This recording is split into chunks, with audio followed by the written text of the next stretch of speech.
Yeah. I was surprised the last 2 weeks of having that. Yeah. Put in all these new shrubs and trees and stuff.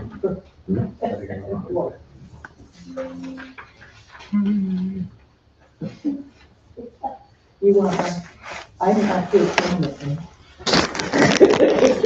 Bring a chair in. No, there's. Oh, no, there's plenty of chairs. There's more chairs, There's more chairs. like behind the sign. I'm gonna This is my work. Hold on.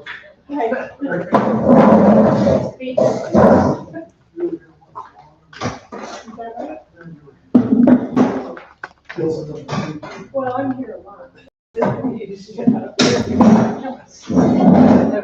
Right. We're live now. Because I'm gonna end up moving. Oh, Martha? That's it. That's my wife. That's okay. Did she go in there? Did she go by? Yes. People know her on the radio.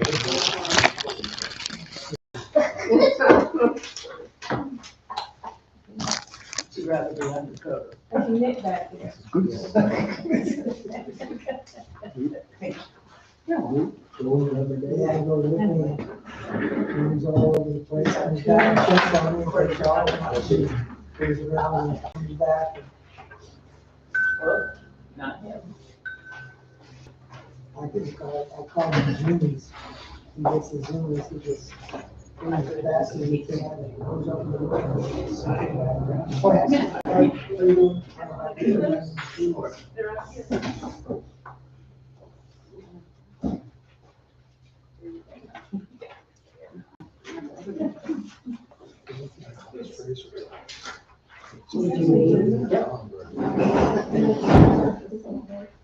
And tail.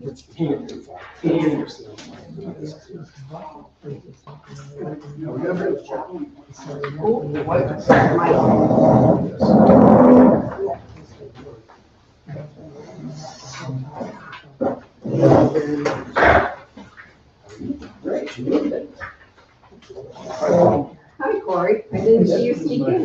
Corey Haynes. See, that's my wife, Martha. I don't think her. I got it, she was,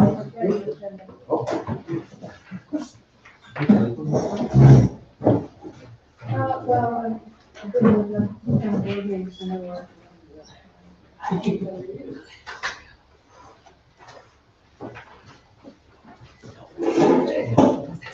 Is he? Not really, anybody said anywhere, right? Let's get us. Good, how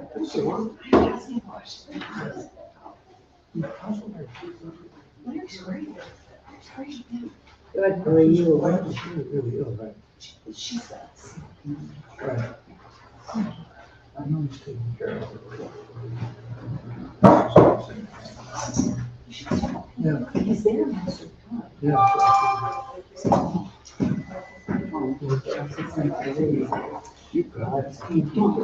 Out back.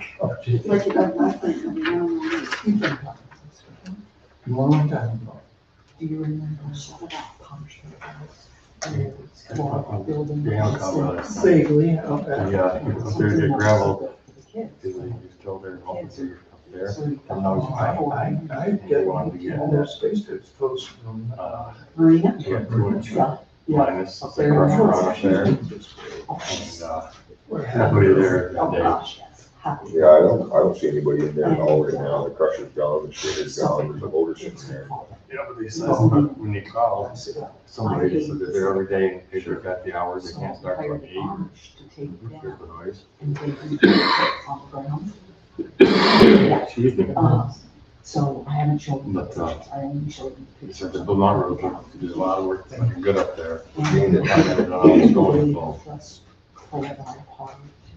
They built the Yeah. road and then we decided it was the same. We pulled a lot of them, So a lot of tension, a lot of shouldering. Framework.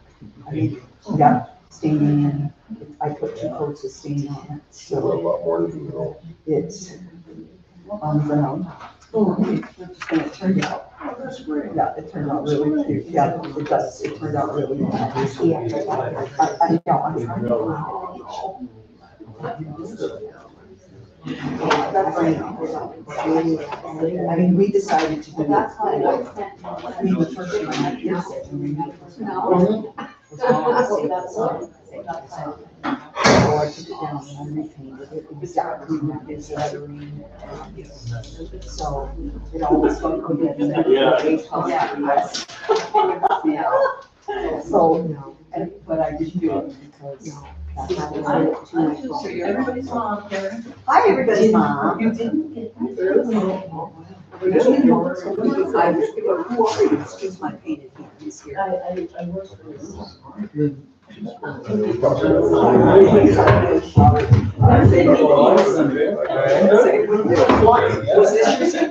I was just in there.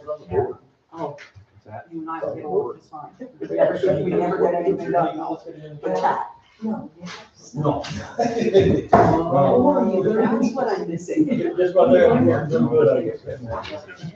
Yes. Yes, sometimes,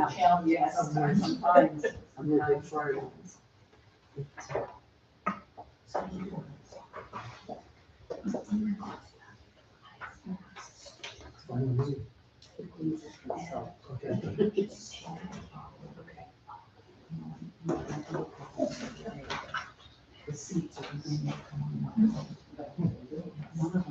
So, I'd like to open this meeting, so someone make a motion in a second, so Jim makes the motion, Cindy seconds it, all those in favor? All right, please stand for the pledge of allegiance. I pledge allegiance to the flag of the United States of America and to the republic for which it stands, one nation, under God, indivisible, with liberty and justice for all. Next item on the agenda is approval of the minutes from the August 26th meeting. So any comments from the board, additions, deletions?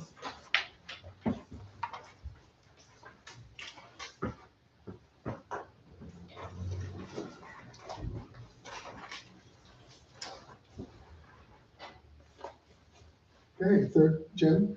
Make a motion to accept those minutes. Okay, thank you. A second on that? Cindy seconds it. All those in favor? Aye. Item number 4 on the agenda is presentations from Louise Jensen.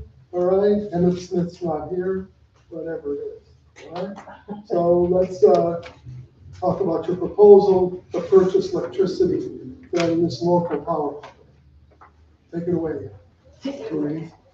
It's wonderful to meet all of you, and thanks for having us. We met with your supervisor, what was it, almost? Was it August? It was in August. It was It August. seems like an eternity. It was August. But anyway, we met with him to talk about how we could save the town some money using renewable and local hydroelectricity for all of your municipal operations. And we're able to offer the town significant discounts because we partner with municipalities throughout the North Country and the Adirondacks. And this is Emmett, he'd like to. Hi. Emmett's the CEO and a local board. That's right. And I might just as well say this is sort of a family affair. I'm sure most of you know Everett Smith, who owns and operates Azure Mountain Power Plant right across the river from here. Azure Mountain is one of our partners. We are community distributed generation, which means that we partner with small local hydroelectric plants, and this community will also be partnering with those plants as well if you decide to come on board. We have a plant that we work with in Warrensburg, and that serves the greater Glens Falls area. We have this plant here, and then there's also a plant we partner with just north of Potsdam on the Racket River, the Sissonville plant. It used to be a paper mill power plant. And as you you know, this is actually the oldest looking of the plants we partner with, because it was built to look that way, but it's the youngest in a lot of ways. But, so the whole point here is that we very much want to see the North Country and the Adirondack region, depending upon this very old technology, historical technology, generating power in our communities. And for us to have these local resources that we can depend on. And that's exactly what Northern Power and Light's about. And it's kind of a family affair. You know, Emmett Smith is the son of Everett Smith, who owns that plant. And Emmett saw this opportunity for community distributed generation as a way to bring this local power to homes, to businesses, and to communities for their operations. And if we can provide some savings to the municipalities who partner with us and choose us, that's what we try to do to further clean energy. In addition, what's another little side benefit is because we are community distributed generation and we are local renewable, the community, the municipalities who come on board as municipal customers actually get points towards grants from the state for sustainability initiatives.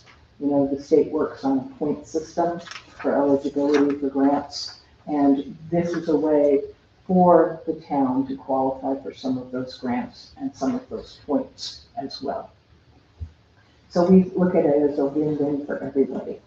You know, our local plants win, the community wins with some savings, and the whole community at large wins because we are sustaining these local generators who need to actually get a better rate than they would on the open market. So we're trying to help them sustain their operations as well. We kind of feel that someday we're all going to wish they were all here, you know? So are there any questions? Emmett, would you add anything? No, I think that was a great summary. Only add that, like, it was this Northern Power and Light all started because of this plant, and if we can finally bring some savings to this community is really cool. So I'm excited for that. I'll add one thing, that Northern Power and Light means that we also get a slightly better price for our electricity that we generate. And it's made a difference to us in terms of surviving. So it's been good all the way around from my standpoint. Yeah, that goes for the other plants as well, in that they're, you know, they're in the community, they're paying taxes, they're hiring local people, and that's what we want to see. We want to see the North Country and the Adirondacks be sustainable communities with going businesses and active engagement within the community. So that's the point, even though it looks right at the moment a little incestuous. Any questions from any of you? No? I think one of the important points, okay, because we're always trying to be looking out for the taxpayers, by joining Northern Power and Light, okay, we could save up to $2,600 a year, okay, in our electrical costs. So that's a nice chunk of change, okay, $2,600. And, you know, like we're looking at a 2-year commitment. Correct. However, if we're dissatisfied, we can withdraw within There's no penalties at all. 30 days notice, okay, we can withdraw.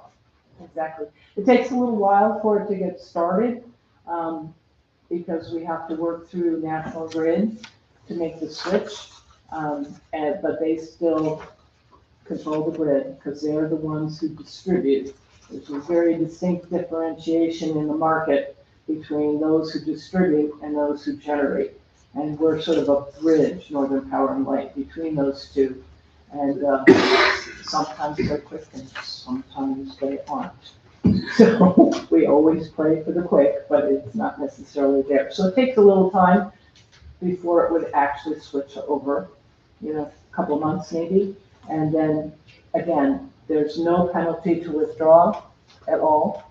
If you're unhappy, you just let us know. And it works the other way too, in that it takes a little while to get them to switch it back to So I want to correct Ernie just for a minute. It says 3 months notice, not 30 3 days months. notice. 3 months, because of that long time. Yes, sorry about the pain. Oh, go ahead, Larry. How would you bill? Does you still pay through National Grid, or does, The town will receive 2 bills. They will receive a National Grid bill because that's the distributor. And they will receive a bill from Northern Power and Light, which is for the credits received from the generation. Because are you all familiar sort of with solar on rooftops and net? You know, if you have solar on your own roof and you're generating electricity, but you might have surplus at different times, and it goes back out on the grid and you get a credit back from National Grid. Well, in this case, what the town's receiving is credits from our partners who are generating. So that credit is what the savings are. We're charging less than National Grid for the electricity, and that's where the savings are. And the town's getting those credits based on its historic use. And those credits are going to show up on the National Grid bill. So the office here will receive a bill from us for the electricity, and they'll receive a bill from National Grid. In many cases, they may not owe National Grid anything, but that's the backup as well, because if one of our 3 plants is down and we're not generating the credits, there's backup, so at least there's still power being delivered. what is the normal generating? It's not a year-round system. It is a year-round system. It generates all summer long. But you're saying the hydro plant, you're right. Yeah, Hydro plant generates when we have water. right.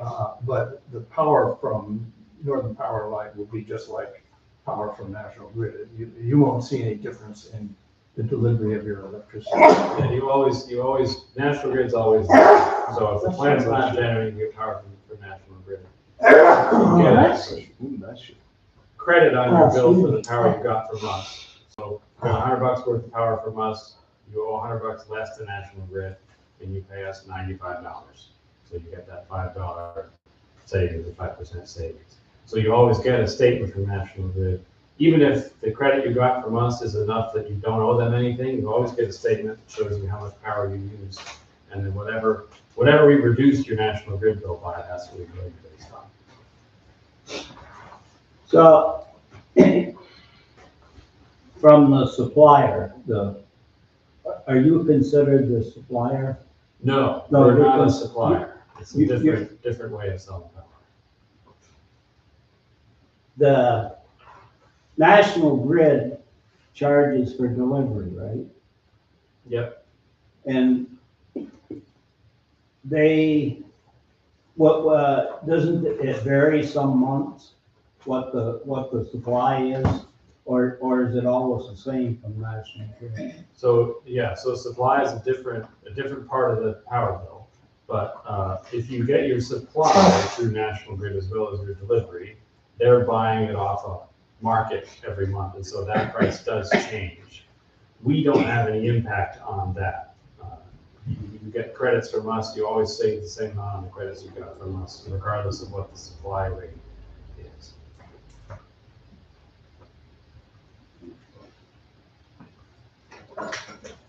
Another service we provide a lot of our customers is helping them sort out their National Grid bill as well. We saved the village of Saranac Lake thousands of dollars a month just by pointing out to them that they had a supplier that was overcharging them that they didn't realize. So I often get calls from the business office of our municipal partners in particular when they get a power bill or an offer or something, they're trying to sort out what it is. You know, we can help advise on that stuff as well, just by being somebody who understands it, who picks up the phone. And as long as Emmett's talking about municipal customers. At the present time, the greater Glens Falls community, all their municipal operations are customers. In addition, Saranac Lake, in addition, the village and the town of Potsdam are. Westport is. Am I missing somebody? Village and Town, Boston, Westport, Glens Falls, Saranac Lake. I think we got Yeah. it. So there are other, Hopkins. that's right, Hopkinton. So there are other municipalities that have signed in, are recognizing the savings, and that really does, as we pointed out, any savings within a municipal budget is going to help in terms of, it's not going to fix the rate of taxes, so, because there's a whole lot of other costs, but it is a savings in the budget. So you get power from the Sissonville Dam? Yeah. The dam here in St. Regis Falls and I what think other, Warrensburg. Warrensburg? Yeah. They're all hydro. Mhm. Suppose you have a dry summer. Where does the power come from then? From National Grid. National Like, where does your power come from? National Grid. That National Grid isn't, they're in the delivery. That's right. It would be, They're no longer in any, producing. But No, the They power buy they power dis- off the They market. buy- power right, they distribute, right. they buy off the market and resell, basically, they're a reseller. They don't generate it and sell it directly, but they resell it to you. Is there a difference between the billing municipality and the individual? The system is the same, but we give a discount to Right. the municipality. So I've had these folks, I didn't know you guys did that, but I've had these probably, 3 or 4 years. Just to explain the billing better. The two bills you get, the 9-1 bill all come up $0 when, they're clicking full time and you're getting all the power from them. So they come back $0, but they'll have a breakdown how much energy you use.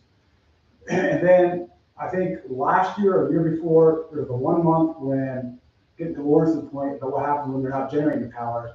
So what happens, that $0 from 9-0 goes to, I have my bill anyway, but let's say it goes $200 a month. And then maybe they deliver some and your bill might be $50. And if you're used to getting $250, if you spend $250 a month, like I said, I use a lot of energy. $250 a month. Between the two, it balances out what you normally get. So you're always going to have power. It's just where the billing is going to come from. And I would say, I don't know, it might be as long as 4 years. I don't know how long you guys have been doing town here. I've got it down in town, my house down here, and I got the one in Dickinson. They're both on it. And probably once a year, maybe not every year, but once a year I might get billed, the billing from 9-0, might be a couple $100 and nothing from them. And I think that's what you're saying, Lawrence, when they're not generating the power, so you're not going without power, it's just who's going to supply that bill to you. And the other 11 months, it's always 0 months from 9-0, first time I get an email from 9-0, $0, then I wait for the bill to come from you folks. And then you pay those folks, and then if they're not generating power, I'm not sure where 9-0 makes it up, but then you have to send 9-0 back $200, whatever it was. But that's how I've seen it, just put my input in, but I've never gone without power. If I do, it'll go well. Yeah, no problem. I'm glad you're happy. I'm not all happy, but I got an email to you guys, matter of fact. Any other, honestly, the whole energy world is so confusing. So all these questions make perfect sense because it is, electrons don't know where they came from or who they're going to. So it's all sort of this very difficult thing to explain. So let me ask one quick thing. I work at the local school, and our governor has decided that school buses have to be electric now. Mhm. So if I understood Randy correctly, are we going to have enough grid to charge buses? And, are we gonna have enough power coming from you? But if I understood correctly, what over and above what you generate will come back from national grid. Yeah, it's interesting, you made a good point about this idea that National Grid does not generate electricity anymore. They go buy it from somebody. They were forced during the Reagan era to divest themselves of all their generating. And so they had to sell their nuke plants, they had to sell their gas-fired plants, they had to sell their coal plants, they had to sell all their hydro plants. So they're have to go out and buy on the market. And if you want to know what it is, you can go online, NYISO, just NYISO, New York Independent System Operator. And you can look at a map and it'll show you what the price, the wholesale price that I get paid across the state. And you can look in different zones, you can see how fast it's being used. And then it's pretty fascinating because you realize that my day ahead price might be 2.5 cents, whereas the woman in the house behind me is paying 14. And you go down and look at your NIBO bill and see, well, where is that going? And you'll see that some of it goes to something called the SBC, which is your systems benefits charge. Well, that's going to the state essentially into NYSERDA and it's paying for a lot of your renewable projects. So, I mean, it is really getting crazy complicated. When you first started your Dan, National Grid had to pay you us, what was it, 6 cents? 6 cents. And that was just for so many years. That was the state, it actually started at 6 and went up to 11.5. They'd get up to that. And then it just went off a cliff and our price just collapsed. We were able to pay back our financing, but we never really made money like we thought we were gonna. We have survived mainly because we do all the work ourselves. You know, when something breaks, it's them and I, we're there to fix it. And we've managed to keep it going. And this little project, from my standpoint, has kind of picked us up a notch. And we're feeling a little more secure than we were. And I think that goes for the other plants as well. And that's, you know, the plus there, that's the other win is that these local businesses are able to sustain themselves more reliably than by selling it on the marketplace when National Grid buys power, because that price can get driven down very quickly in the market. Any other questions? No? Awesome. Thank you.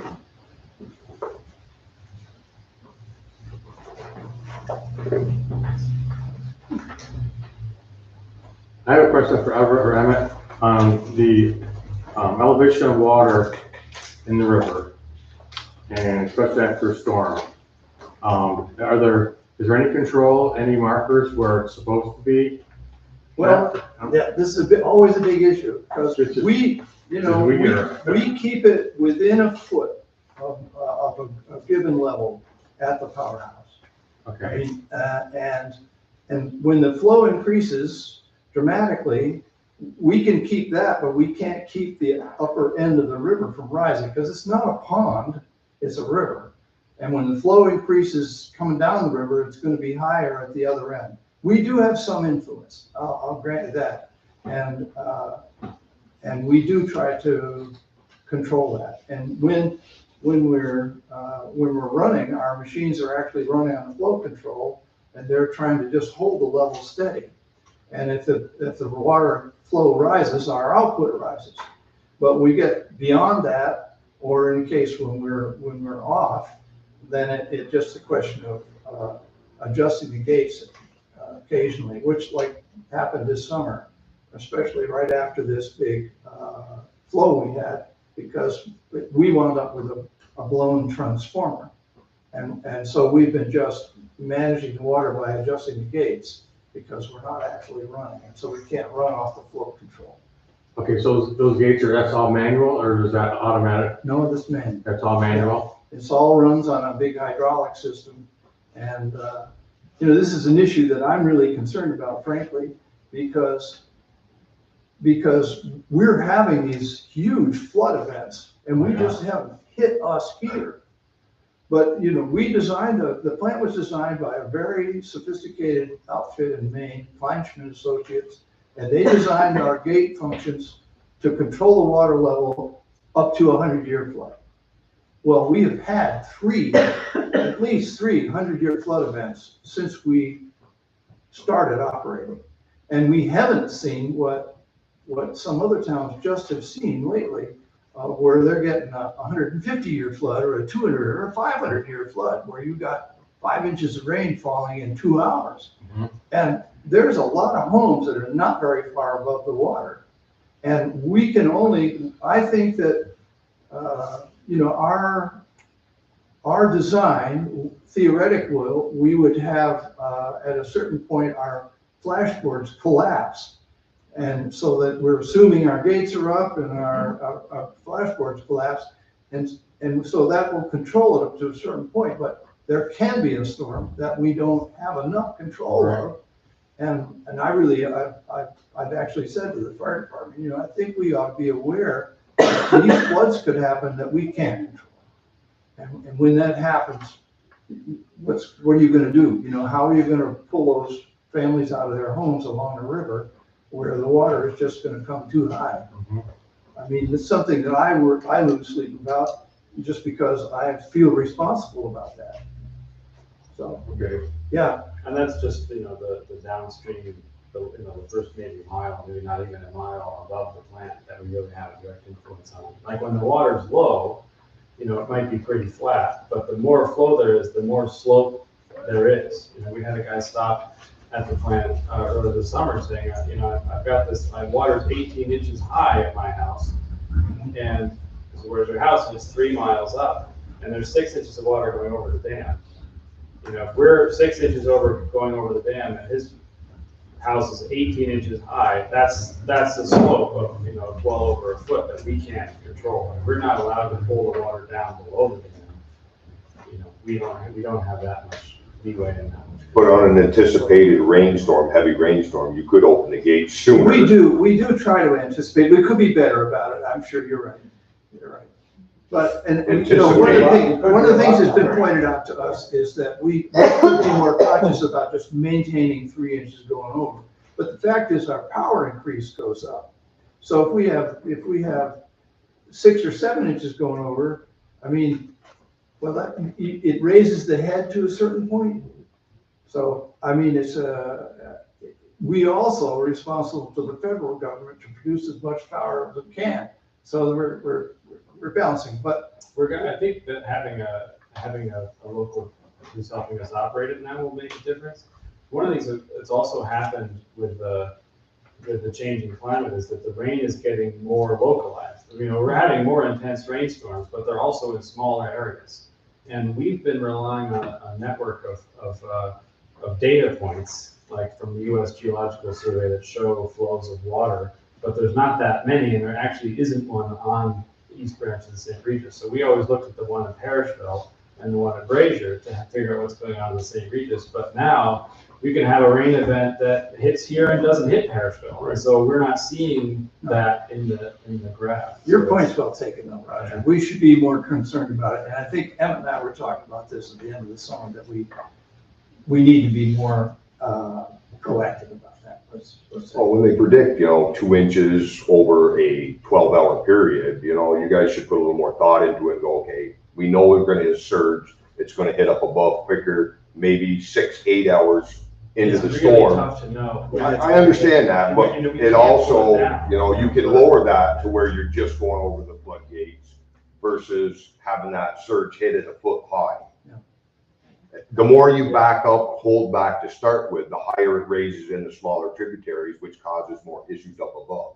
Another thing we're planning to do in the next couple of years is get more sophisticated automated controls of the floodgates themselves. So because it's hard, you come down and you're going to open the gate a foot. It's hard to know what's going to happen in 8 hours. And if we don't have a system that's automatically adjusting, it's really tough to pull it down and not, because what we're really worried about, is when we bring it down below the level of the flashboard, because we're not supposed to do that at all. We're supposed to have a bail going over. But one other thing I would point out that I've only really become more aware of myself is just how many dams there are above us. Mm-hmm.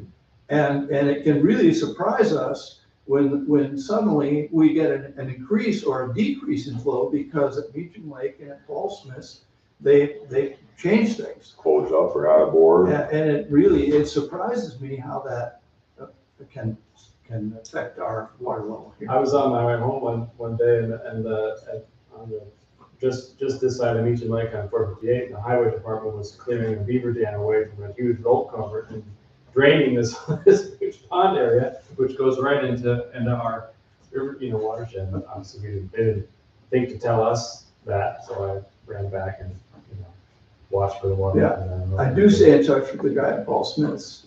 He does let me know if they're going to change it greatly, but he's really got a serious people above him that are really on his case. I mean, he can hardly let those lakes go up more than a couple of inches. It's a huge difference. I mean, again, we see it here all the time. Yeah. It may not be the same day it rains, but the next day you can watch the water go up tremendously or go down tremendously. It's like when you generate too much, expecting more water flow, more rain, and all of a sudden you're just at the top of your splash boards, and then you guys stop generating for a few days and the river builds back up. But you know as well as I do, you open both those gates, I don't care if we got 5 inches of rain, you can drop that river 2 feet overnight. I mean, literally, you can almost drain it. I've seen it happen myself. No, I know that. When you say you don't have that much control over the river, you really do. Well, it's the upstream is what I mean when I say we don't have that much control. Beyond a certain point upstream, we really don't. Like if there's a lot of flow coming down, we can't pull it down below the dam at our side. So if there's a lot coming down, the water's a lot higher up there. But the problem when we started last summer, and it's continued through this summer, I know we've gotten a lot of rain. Well, that's gotten, the more severe. That's just a 13 or 15-year history right there. The water levels were always fairly constant up where I am, and I was the one that was complaining. That's right, you were the one that the water was 18 inches. They were fairly constant up until last year. Now, all of a sudden now. Well, nothing has changed at the facility. Well, it has been a wet year too. I mean, I don't think we've changed our operation that much. I won't argue what your experience is. The person that you hired locally, does this person come every day or twice a day to check the? Every other day at this point. Every other day? Yeah. If there's a problem, does either Roger or Ernie have his number or your number to call? We haven't formalized it to that point, no. So if there's Well, Roger has my number, certainly. I mean, And I have Ernie has my number. I have. Yeah, and Roger does too, actually, if they wanted to call me that. Or Emmett, I'm not sure. Yeah. Who's in charge now? Have you took over, did you? Your dad? No, we work together. Partners? Yeah. Okay.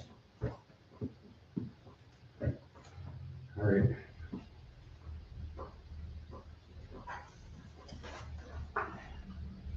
So do we decide You want to venture? it's an action item toward the end of the meeting, but we can Do it right now? do it right now if you're. Okay. What do you want to sign on, folks? What do we want to do? If we're interested, we need a motion and then a second. I make a motion that we sign on and try it. Okay, Jim makes it. Tim seconds it. Jim made a motion, Tim seconds it. All those in favor? All right, we're on board. All right. Thank you very much. Thank you. Moving on, so if you want to pick up and leave, you're welcome to stay. Thank you. We're going to move on. Next item is the supervisor's report. I'll be honest with the board, I'm struggling to put together a tentative budget, and I'm really not prepared to see move forward on it. What I would like to do is schedule a budget workshop so we can work on our budget together, and I'll be better prepared. and we maybe do this budget workshop on Tuesday, October 15th, 6:30, if that is convenient for the board.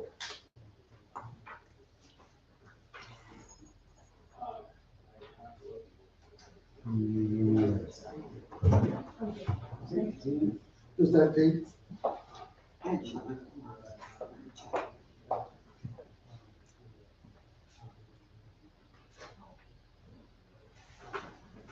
What time are you Tuesday, October 15th at 6:30. Okay.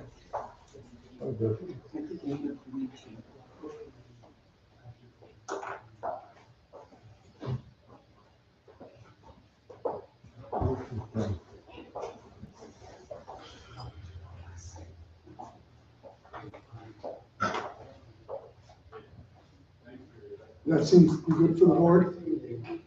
I'd like a motion to schedule a budget workshop on Tuesday, October 15th at 6:30 PM. Jim makes the motion, Tim seconds it. All those in favor? Motion passes. No, I don't need to be here, Liddy. No, I don't think so. Because we'll just prepare, there's probably not gonna be any action items, but there will be discussion of what we're gonna do. Okay. Monthly bills and financials for the month of August. Any concerns?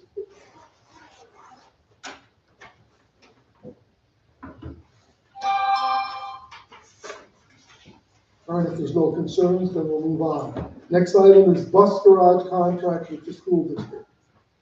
So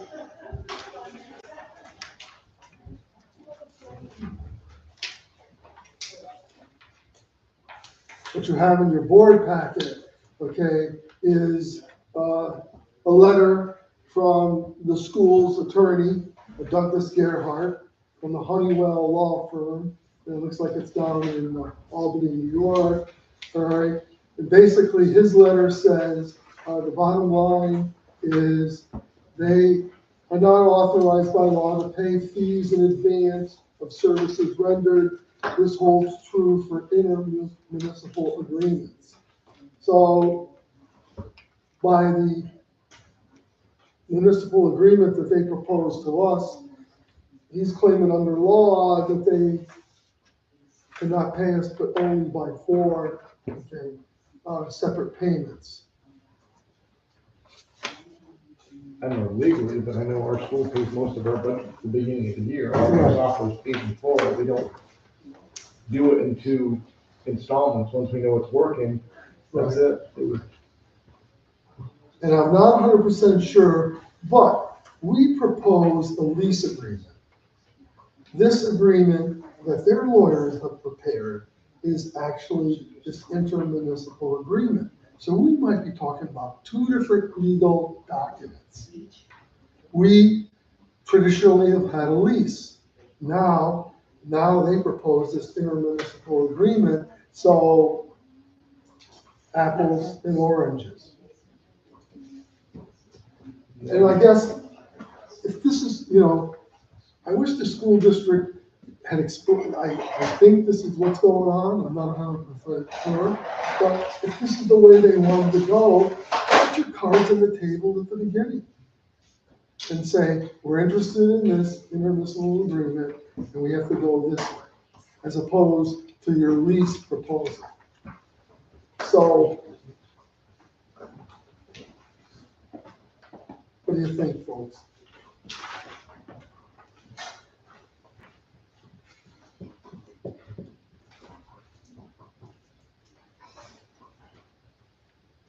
Should their business manager come and explain to the board or to you anyway, what's going on? I would gladly talk with anybody in the school. It brings back old memories for them.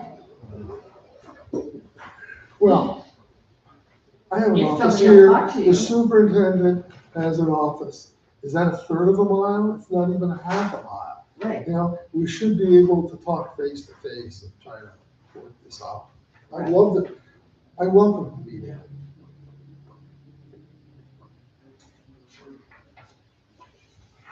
I think they should, somebody up from up there that knows something to come and explain the difference, why the change. Right. That's what I think. Also, is there any downfalls to the difference between at least I don't know what the implications are, there could be a whole set of legal stuff that goes wrong with. Right, we're talking two legal paths here. And we're not familiar with, okay, the intermunicipal agreement. If it's new to us.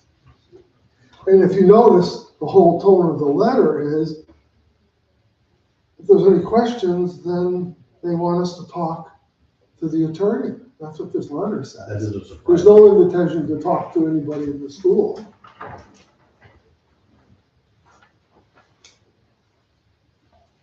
And that's weird because that's gonna drive the schools to up.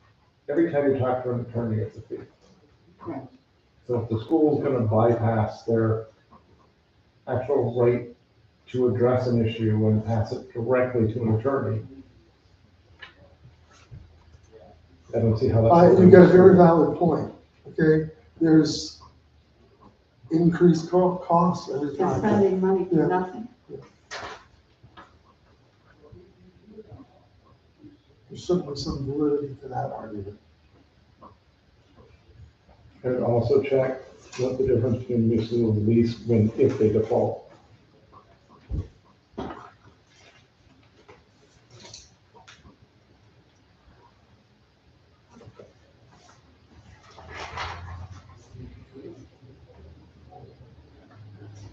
All right, so what I'm hearing from the board is to learn more about the intermunicipal agreement, okay, and try to get a meeting.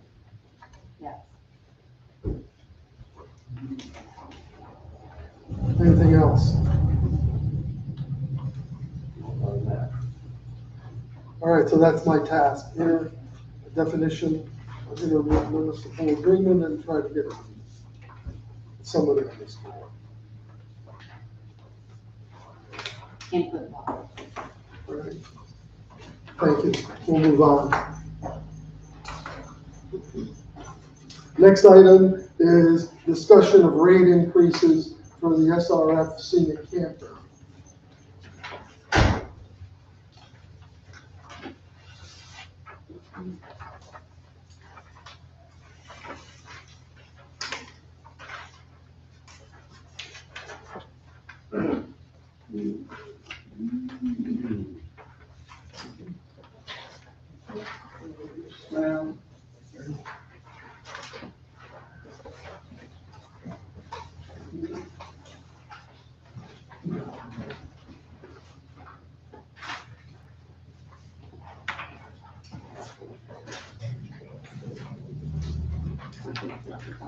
So a month ago, we talked about this, but there was still a few loose pieces to it, okay? So the rates that we're talking about for the RVs and the trailers, the seasonal rates, well, those four numbers at the top were the same that we talked about, okay, a month ago. Did I miss you? You did. Man, I'm so sorry. You should. Thank you. The incomplete part, okay, was the utility fee, which is something that is brand new, okay? And we did talk, okay, about a water fee and the sewer fee. I calculated, all right, what the daily rate would be, okay? And the calculations there are based on the increases that we have in place for 2025.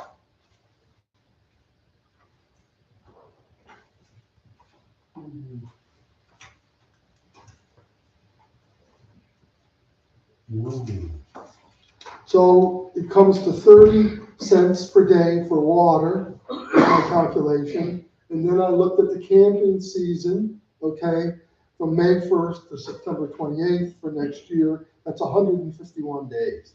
So that's where I got that number. Then I calculated the sewer new rate for next year. It's 82 cents a day. And then I went by 151 days.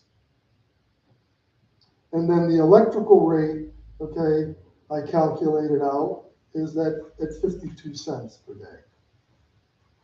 So then you look at the 151 days, and then you come up with 78.52. So those are utility fee costs as calculated by rates. Any questions up to this point? On the electrical, that rate that you calculate per day, that's based on all the number of campsites? 11, it's based on 11 seasonal sites. 11 seasonal sites? Sites, okay? Okay, yeah. No, we're not assessing that on individual cabins or tenting sites, it's just for RV trailers.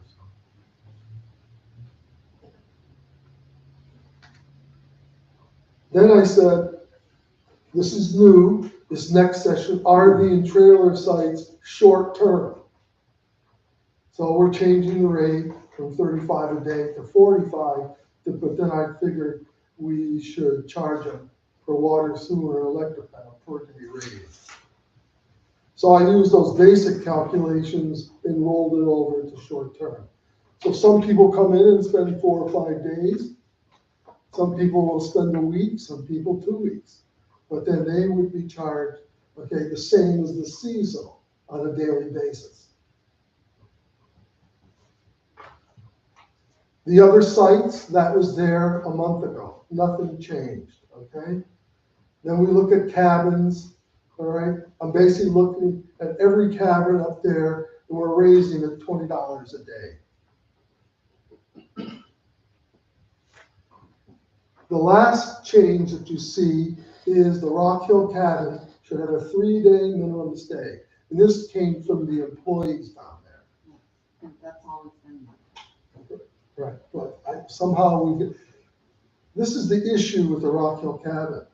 To get somebody to come in for one night, then it takes, okay, our cleaning individual 4 hours to get that cabin in shape for the next customer. Because all the linen is clean, okay, you gotta clean the whole place, the linen, the toilets and whatever. So it takes time. So that was brought forward, okay, that we're looking at a minimum of 3 days for Rock Hill cabin. Because you actually almost want a day in between tenants, okay, unless they can turn it around real quick. So any questions? The water and sewer you're collecting, the rates off these lots, are they going back in the water and sewer departments directly? What's your plan? They should. I know they should, but Yeah. what's your plan? Well, it's gonna go into water and sewer. Okay. It's a source of revenue for them, those departments. Are we gonna do the same for the cabins when you're raising the $20? Are you gonna split that accordingly? I wasn't looking at separate water. A cabin is a cabin, we get the cabin. I wasn't breaking this down for cabins. It's gotta be fair, straight across the board. That's the only thing. Again, we're looking at sources of revenue to help offset the tax base. That, if the board wants to do, I can certainly Just do that. Yeah. Do we know how much how many cabins are rented?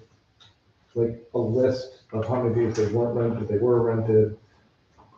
We could generate such a list, I'm okay? just thinking how many days it's left open that may say maybe these cabins are not being used. And if we have a lot high and low times and. Well, there's high and low times, Yeah. that's for sure.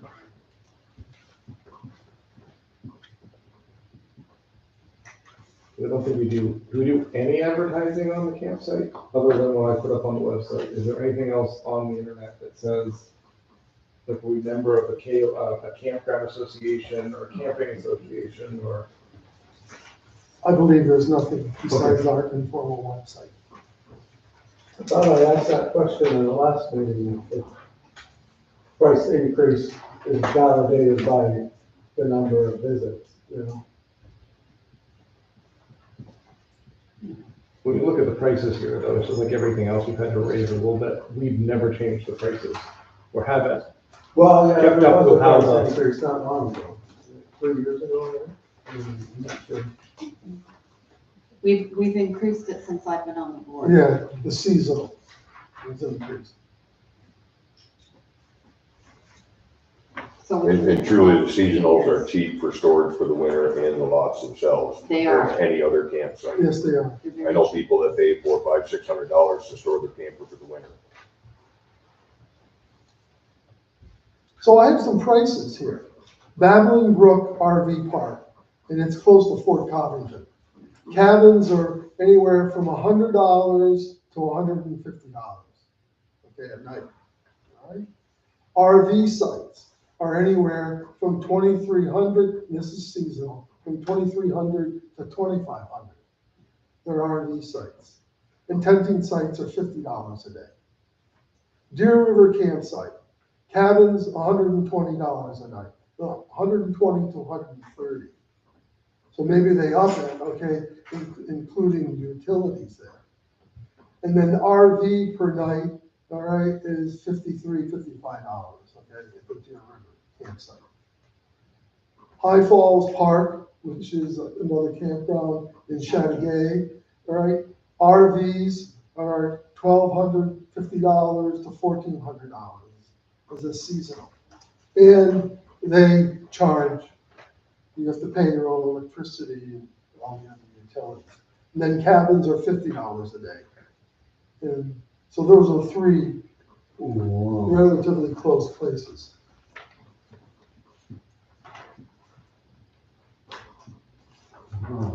If you add up all our expenses, like the fees for our workers down there, the unemployment, all the supplies, insurances, any work that's been down there, versus what we took in, versus what we're gonna charge, is there any way to tell? Because it should run itself, because we shouldn't have to go to the taxpayers for money to run the campsite, I don't think. That's our ultimate goal. Have I done a cost analysis? Is this gonna bring us to the, you wanna table this and I'll give you a cost analysis at the next meeting? Is it possible to do that by the next meeting? It's a lot of work. I know that we're doing the budget right now, but I would like to see if these prices, and then we know how many people stayed there this summer and how much we brought in, so that, and base that, for next year anyway, to see if that'll come close to breaking even, because it hasn't. The easiest way to do that is use your QuickBooks report, showing your income versus your expenditures. Because everything should be denoted, cost accounted in that. I think you're right, but we should see when we get to the end, how much we pulled in from water to electric and how much we paid for water to electric. Make sure we're kind of making a little bit off of it. You're at least break even, you know. So, that's what I would like to see.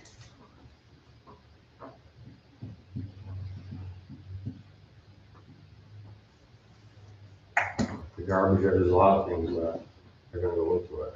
Right, garbage removal. Anything that happened down there. And you know, this, when you look at the repairs that has to, there were repairs done at the beginning of the season, right?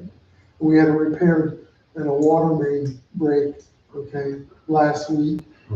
All that. But then, look, we're looking at all of the erosion that we have there, okay? But that's, I think we have to consider that separate. Yeah. Yeah.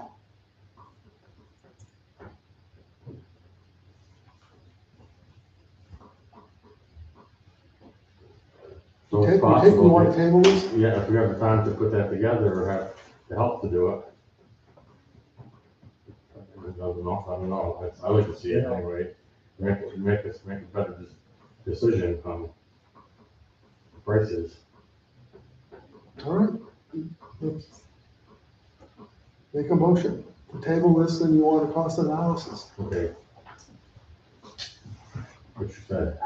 All right, so Jim makes a motion that we're tabling the proposed cost for the campsite for 2025 because we want to see a cost analysis on the campground.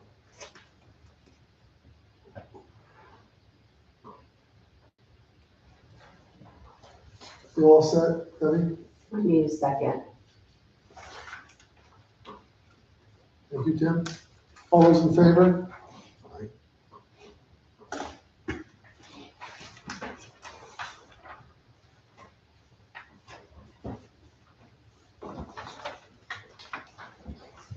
All right, moving on.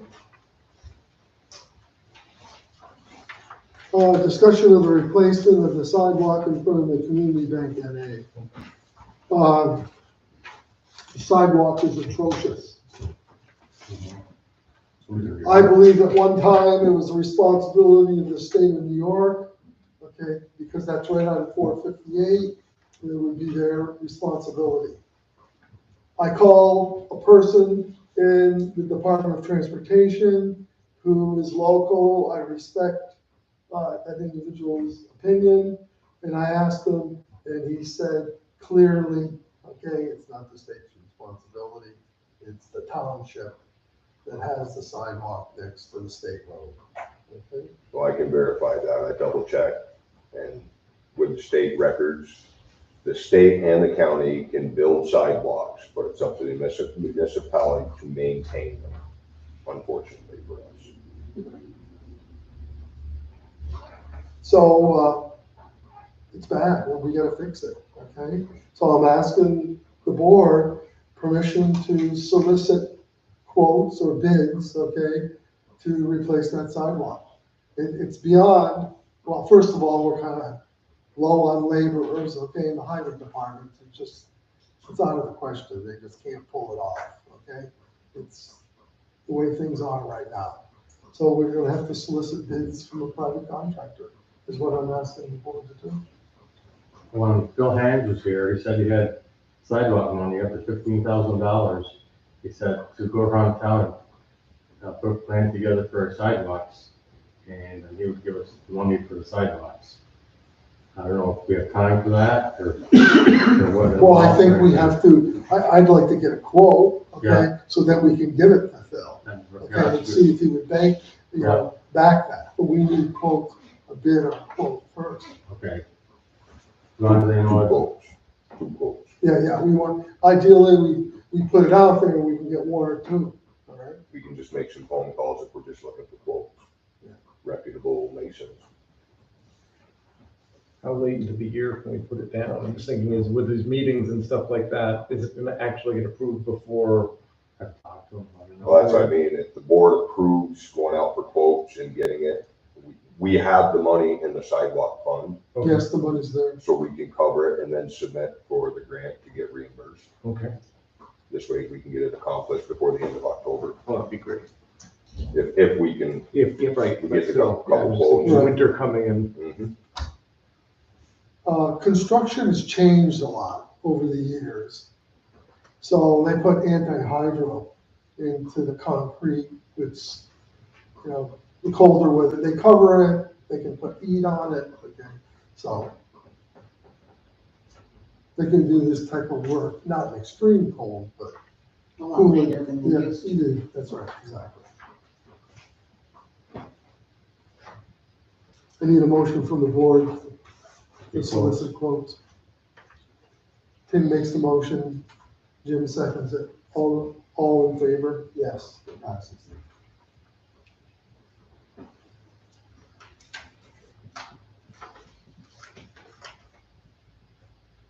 All right, moving on to water. Just a second before, so just to be clear, we're going out for quotes and getting the job done before the next board meeting. That's authorization, depending on the quotes, or what's your plan? I was waiting, get the quotes and then have the board That's decide next at the board meeting. October meeting. Okay, just for verification purposes. That's the way I envision it. Okay. Are we comfortable with that? When's the Is it the 28th of October is the fourth one? That's not gonna give it them much time to get it done before the end of October. Is the budget meeting an open meeting? Is it a, In the budget meeting. so we could make, You could make a decision then. But Debbie would have to be here for Yeah, that. Debbie would have to be there. Oh, I can take you.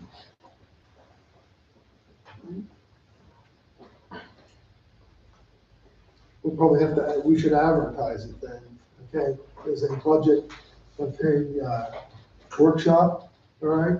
And then also a board meeting with one or two action items.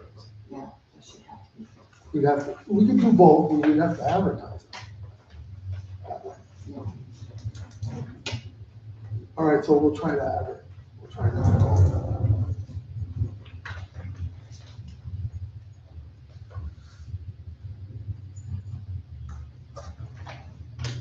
All right, water and sewer, UV disinfection system construction update. The last time, Fiacco Construction had to put a railing around the UV system, and it's not done. So it's still the last part that has to be done. Is there a timetable for them to do that? We're just gonna have to put pressure on it to do it. I think they've kind of been distracted because they're doing a lot of repair work for towns in St. Louis, town from the storm, from the August 9th storm. But we need to get it done.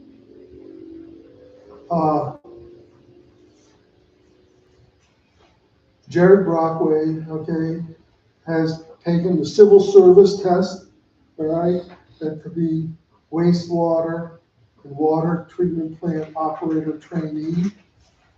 All right, and he had, of the two individuals who took the exam, he had the higher score, plus he lives within our district. So I'm letting the board to recognize that, okay, that he has passed his civil service exam, all right, and he's registered with civil service. And he's working for us. So I'd like the board to rubber stamp that appointment. So he has his license. He has his water license. This is a civil service component that he has to have in order to move forward.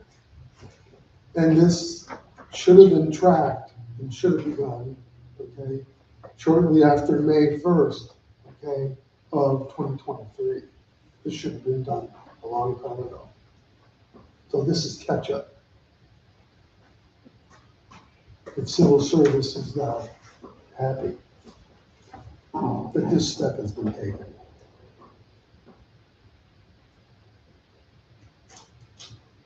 So can I have a motion as the trainee in the water and sewer treatment plant? Cindy makes the motion. How are we wording this? That he is appointed as a trainee in the water and wastewater treatment plant. Appointed as a trainee. Yeah, as a trainee. That's what his civil service appointment says, trainee.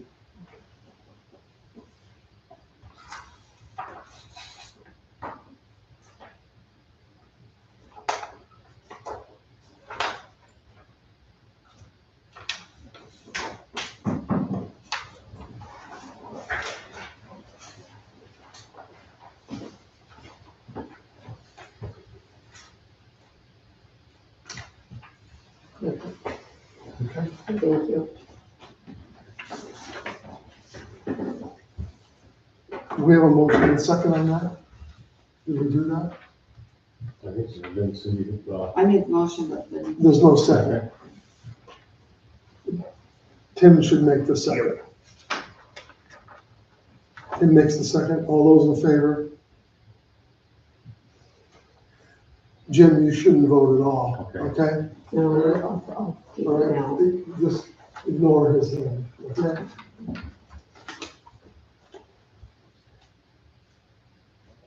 All right, another situation, okay? In the water plant,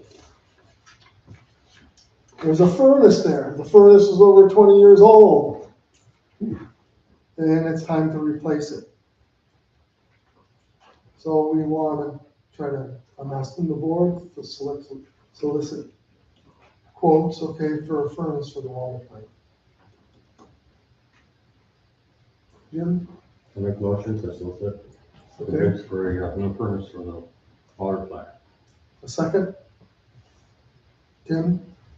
All those in favor? All those in favor? All right. It's my time. You're gonna take a break for a minute? Yeah, I'm taking a break. Just for a minute. So Roger. I'll make this short and sweet, Ernie. Okay. So, not really much to say. Our truck's still held up with Tenco and Allegiance. Apparently upon delivery today, they were supposed to bring it to Allegiance for fulfillment. It developed a fuel leak, so it's still stuck down 5 hours from now at another international dealership. And we're waiting to hear what the issue is this time. So we really don't know when the truck's coming. Roads are doing good. We're shorthanded, severely shorthanded now. We're planning on paving next week because the batch plant was supposed to close this week. And I questioned them this morning and they're gonna stay open for an extra week for us. So I've lined up S&K to put down pavement. We're trying to get the Shanley Road as much done as possible with what money we have left this year and a little bit on the South River Road where it's been washed out by the end of Shanley Road before it's absolutely nothing left. We got our culvert inventory in, we've replaced several, returned Dickinson's. Those were very expensive. Well, I told you they'd be between Oh 10 my and 15 goodness. grand. Wow. So, while we're on the topic of culverts, the one on the Lake Road that collapsed, the road collapsed, that actually needs to be replaced. That's a 4-foot culvert. I'm gonna try and put it on the list for next year because we don't have any extra for this year to do it. So I'm just letting the board know that's gonna be a very expensive culvert. And that's just one of 2 that we do need to replace. What road is that, Roger? Over on the Lake Zone Road, we have a 4-foot culvert. It's an aluminum culvert that's been there forever. It's actually rotted and squished. That definitely needs to be addressed in the spring for sure. I did have a guy resign out of the highway department. We have a potential candidate that we'll discuss shortly. Ernie will bring it up. We had 3 applicants apply as today, and he is the most qualified. He actually has a Class A instead of just a Class B license, which is a benefit to the town. He's worked for a couple other townships. I hear good things about him, and he does live here in town. The other 2 applicants don't live in town. So that was another plus. Did you call to get references?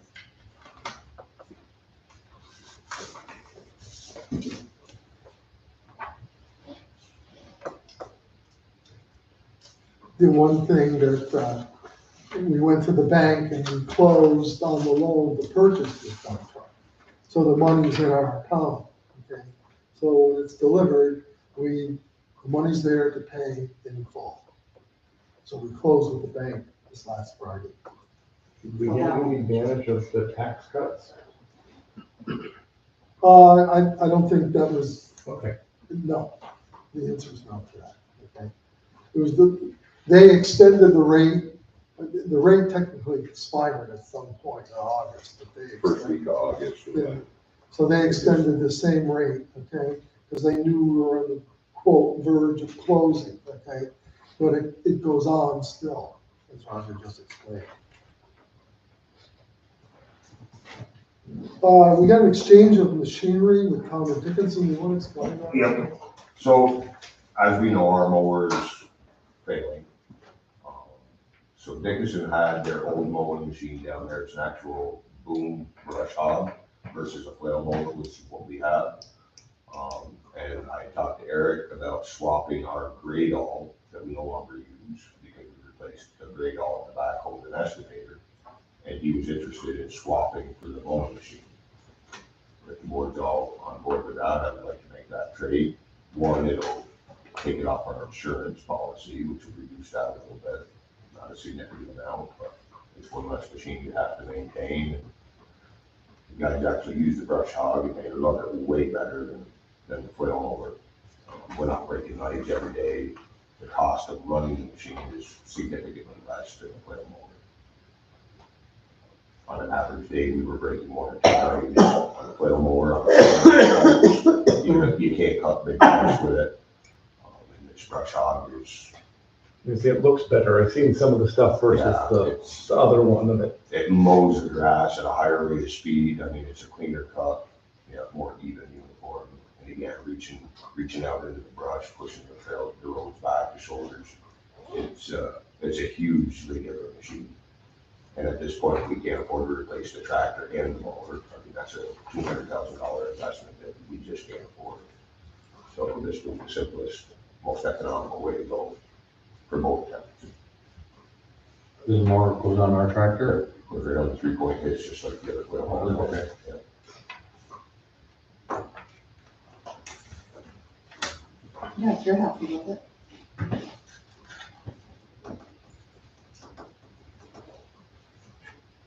Or just information for the board, so you know what's going on.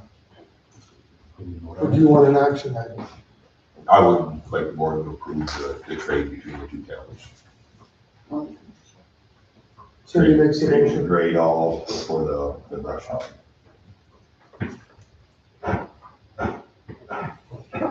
Cindy made the motion, Tim seconded. So we have one other truck to talk about. So the 2011 that we parted out in the spring, if you remember, we had that conversation at the board meeting that we were going to utilize it for parts. Yeah. I would like the board's permission to turn it into scrap and sell it off to the highest price I can get for it, part it out. And we have an actual person interested in the cab itself versus the whole truck at a significant dollar. But the board's got to approve to dismantle the truck and deem it junk. Right. We need a motion to deem the truck junk and disassemble to the most profitable way you can.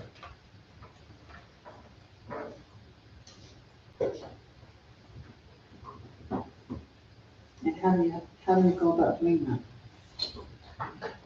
Just The board allows him to do it, it's your motion, okay? And so we're not gonna look for bids or quotes, Right. okay? If declared as junk. So ordinarily, if we declare something as junk, we can just take it to the scrap yard and get whatever price per pound we can get, whether it's actual usable parts. And the whole truck is not, Right. so it's just pieces and parts that. is there a form for this? I know That's at the what I was school we getting use at. a form to just fill with equipment, and then we write the reason for the form, so it stays in records. Right, Um, I can create, between Roger and I, will create a form. Yeah, as long as some kind of disposal form that just tracks it. Yeah, so if the auditor wants to know what happened. What happened? Okay, then it's the board approved. I'll make a motion. That's it. Are you with us, Debbie? You need more I time? gotcha. Okay, good. Thank you. Cindy, okay, and then it was Tim. All those in favor? Thank you. Thank you, Roger. Action items. All right. So we have a 3-year contract with Town of Santa Clara. We plow the hamlet of Santa Clara for them. We initiated these negotiations because the current number, okay, was $32,000 for this year. So at Roger's suggestion, we asked for a 10% increase, which moved it up to $36,300 for next year. They agreed to that. But then they want to have a second and third year, all right? And the second year, which would be 25-26, they're recommending $37,389, which is a 3% increase over the number, okay, for 24, 25.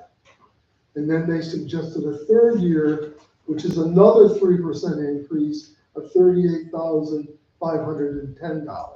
And these numbers are on the second page of.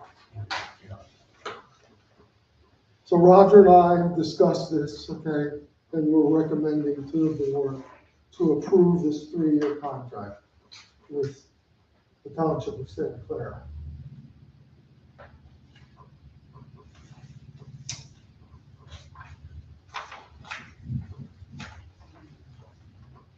Is that in par with what we were doing before, or is it more?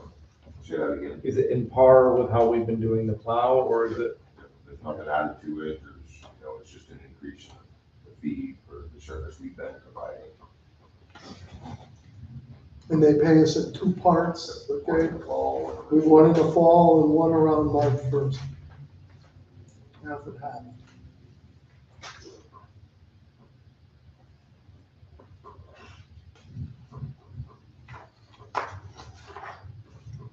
I don't believe they'll ever, for quite a while, accept another 10% increase. So I pushed the envelope a little bit this year and they accepted.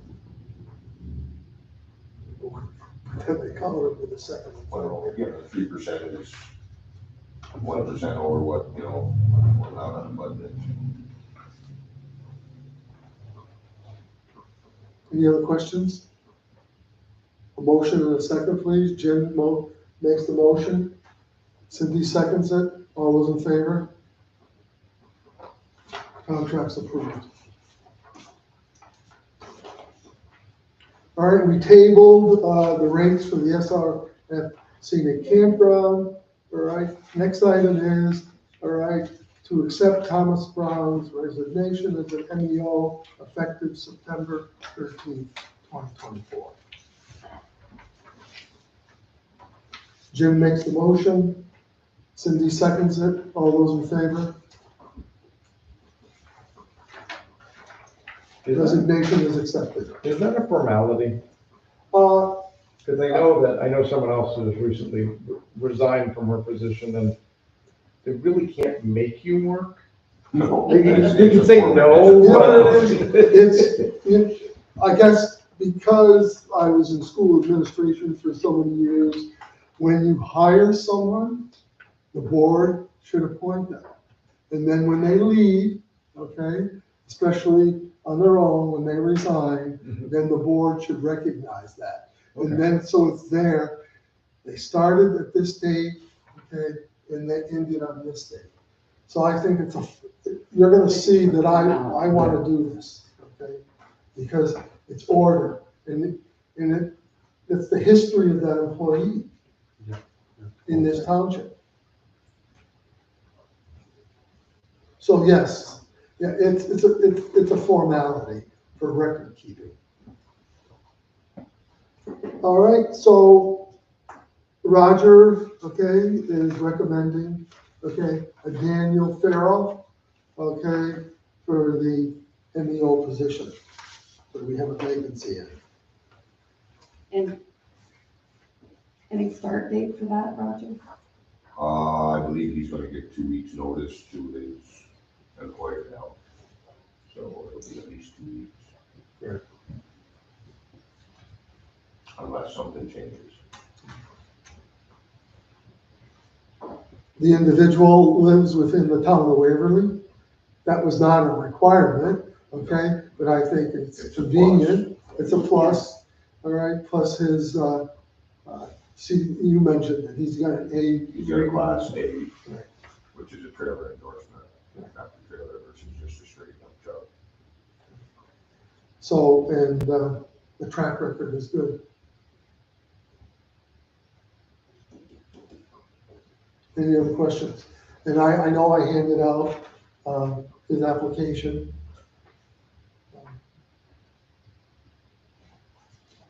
Some information was redacted from it just for personal issues.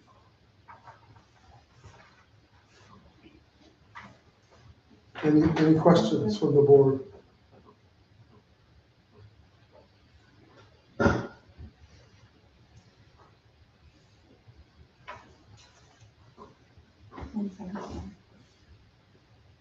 We all set, folks? Okay. Jim makes the motion to employ, Daniel Farrow as the MEO. Second, by Cindy. All those in favor? God bless you. God bless you. Excuse me.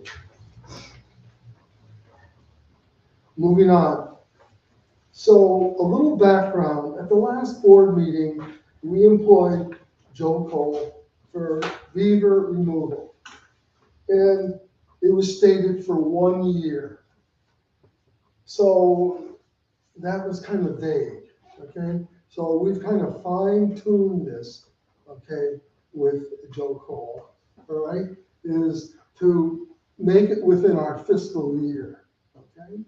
So we're looking at modifying what we said, okay, in the August meeting to say this, okay? $800 from August, I'd say August 1st to December 31st, $800 for Joe Cole to do beaver removal. And then for 2025, it'll be $1,500. So we're looking at two different parts. We've defined the 1 year, and we've done a better job of it, okay? Joe Cole, Roger's spoken with him, I have spoken with him, he's 100% on board with this. So I guess we're looking at two different motions here. The first motion is to employ him from August 1st to December 31st of this year at $800. And then for the entire, okay, 2025 year, he would be employed at $1,500. And just, the beavers wreak havoc, okay, on our road system. They build dams and they cause flooding, okay, and so, and their culverts get plugged, and so this is a necessary thing. He's already trapped 5 beaver for us, yeah. 2 different roads, no more culvert issues, he even cleaned the culverts for us, so. Got the water going. We're lucky we have an individual within our township that's willing to do this. All right, so the first $800 for the rest of this year.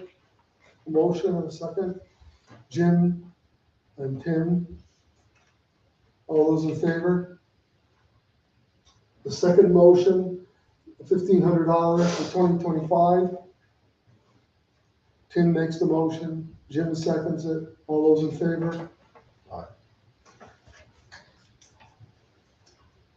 All right, we already made the agreement with Northern Power and Light. Next, we have, we have a holiday, okay? So we'd like to close the office, all right? On Monday, October 14th. Was known as Columbus Day, now it's Indigenous Peoples Day. Schools closed, our individuals, our town workers have a contract, they have the day off, okay? So we'd like to close on October 14th. But we'll make up the day on Thursday, October 17th. So we'll be closed on Monday, we'll be open Tuesday. Wednesday, we're usually off, but we'll be open Thursday the 17th and Friday the 18th. We did this same thing for the week of Labor Day. Any questions? Why can't they make the holidays fall on the weekend? Because there's a national law that they all fall, we try to put them on Mondays now. Long weekends. So people can avoid work, Roger. Everybody looks forward to that extra day off. School. But you know, at school, over a long time, I've been involved in schools, for teacher and administrator, you had those long weekends. Those 4 days of school, sometimes all hell broke loose. Sometimes, those short weeks, okay, sometimes we're crazy. Not always. You paid for that pickup. Yeah, yeah, sometimes you pay. All right, so, did we do a motion in a second on this schedule change? No, we didn't. Any questions? Tim makes the motion. Cindy seconds it. All those in favor? Motion passes.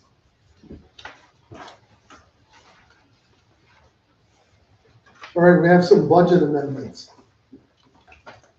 These bills came in the mail today, okay, from Gray and Gray, that's our independent auditing, and for the attorney. So the first budget amendment, okay, is the transfer from the line item known as tax assessor other, which is A 1355.5, move $10,000 to independent auditing, which is A 1310.4. And you have the sheet right here. I'll need that. Do I have one already? It Yeah, I was got it. probably added to your, I got it. this was an addition, because the bills came in today. I got it. Any questions on that budget amendment? Need a motion or a second? Tim makes the motion, Cindy seconds it. All those in favor? Budget amendment passes. Number 2, from tax assessor other, which is A 1355.5, $3,000 to the attorney line item of A 1420.4. And we're transferring $3,000 there.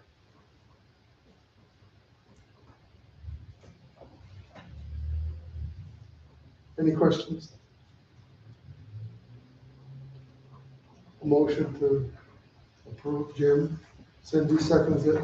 All those in favor? Aye. All right, public and board comments.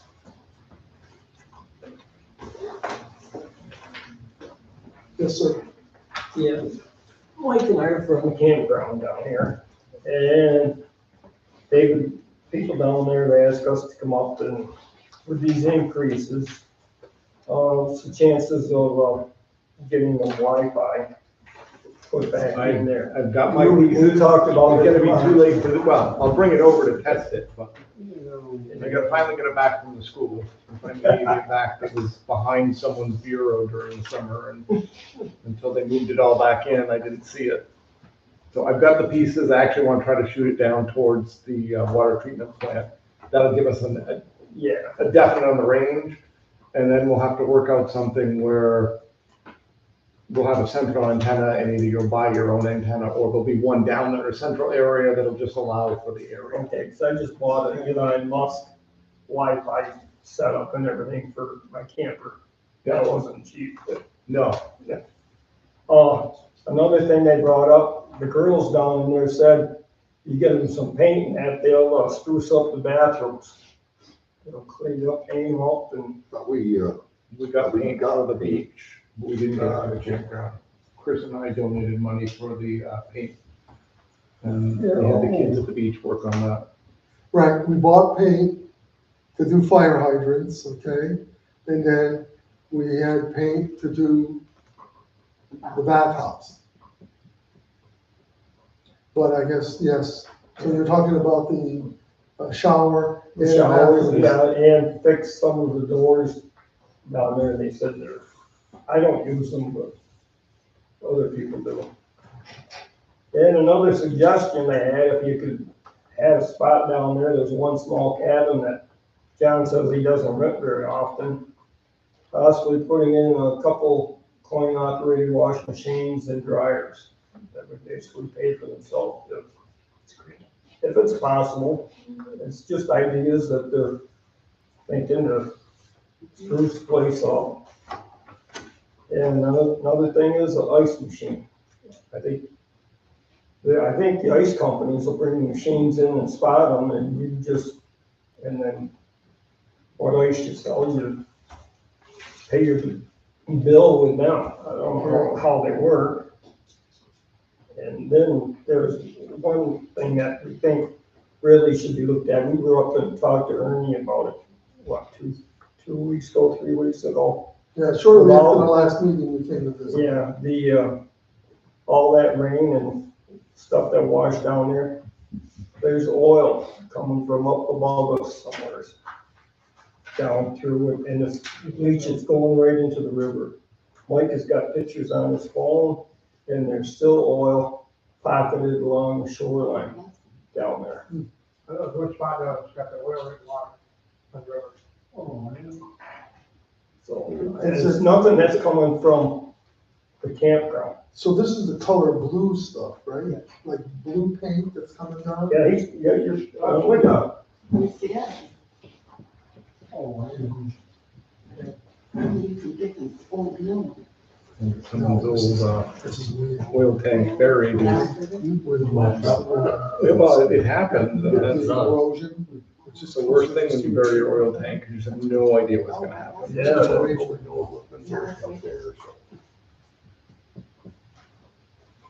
Now can cover back in there. And I thought my students are actually. I became aware of this. They had my oil tank there, so I had Steven come over and they said, check it. So I already bought it, so it was too late. We dug it out, That's what's in the river. it was dry at the bottom, but you just never know. It could be a hole in there.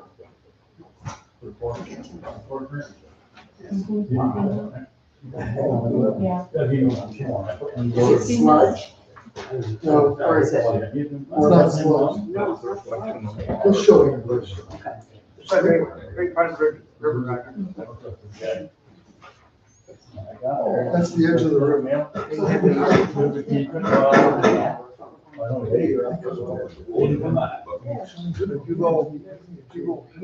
This is, until 2 hours ago, this is the second time I've heard about it. I don't know, 2 weeks ago. we investigated. That's a video. That's right on the camera. That's all cleared up now. That was there. I think I'm not going to help about, but maybe it was cool later. Coming down.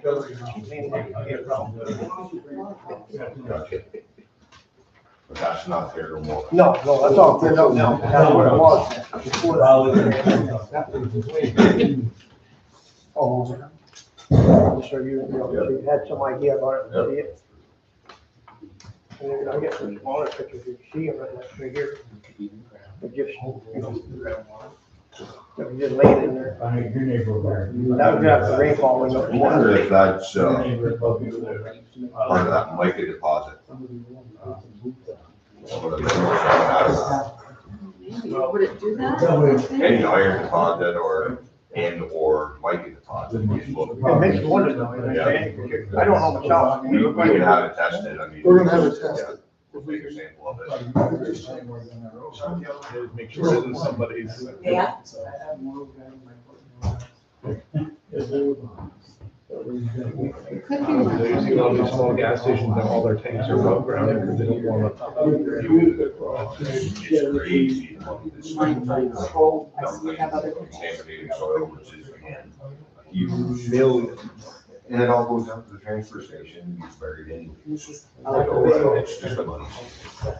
It's all things that, but what they charge. So it's running down into the campground. Okay, let's try to refocus. Sir, you have the floor. Yeah, the only other thing, I was listening to the analysis of comparing campsites and that, and then it says 22, that, do they have a 50 amp services in them? I have no idea. Okay, I have no idea. I basically went online and that's where I got those numbers. Okay, I couldn't answer that question. I'd have to call. Where I came from 4 years ago, I was paying $1,500 for the season, and that included our storage. And then we all had to set it back on our site, which with the 50 amp breaker, I didn't have any problems like. Folks, the gentleman has the floor, and so I hear extra conversations, and I can't focus on him. Please, And, here, if I run my big air conditioner, I basically shut my electric water heater off because it's really a hot day. I'll trip the breaker and I have to go back to the pole to reset it. But that's just, other than that, Ernie showed us the paper that last month that you guys had tabled. And I talked to the members down there, all the people, and they said, we know our prices are gonna go up and that, and they said, let's see where they go. They said, but right now, we don't have any problem with them covering your expenses. So everybody's really happy down in there, other than the big washout we got down there. We can't drive down into our camper, but we got a way around that, so. Other than that, everything's going fine. We're pulling out Sunday, and we'll see you at the 1st of May. Thank you very much. Thank you. Anybody else? And, AUD, at the start of the year, we were supposed to be totally caught up by August. That was what, There's talked about in January. Where are we? This is where we're at, okay? First of all, the controller of the state of New York created this new system where every town had to get in to their system. So within the last 2 weeks, Waverly got into the system, all right? And the system shows that the 2020, okay, AUD was completed, okay? So then you can move on. So Gray and Gray has everything that they need to start on 2021, okay? So that's where we're at. They're trying to finalize 2021. And they can do it online now. Is that why you transferred those funds? There's increased costs, yes, okay? There was you had a contract at the beginning of the year? Right, which we didn't really get till April, the contract, okay? In the budget for the independent auditing, which is Gray and Gray, okay? There was just less than $10,000 in that, okay? And so we have increased costs because they're doing these service floors.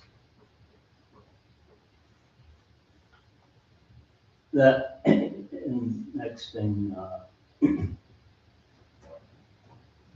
the wastewater treatment plant at prevailing union hourly wage. Yeah. Jarrett's not in the union. Yes, he is. Yes, he is. Yes, he Their is. union covers part-time individuals. When did a temporary employee become a union employee? That's what the current contract says. I'm I'm not sure when it changed. I've been to every board meeting, and this board never authorized a temporary employee to join the union. So if Jarrett, which he is, a union employee, it wasn't approved by this board.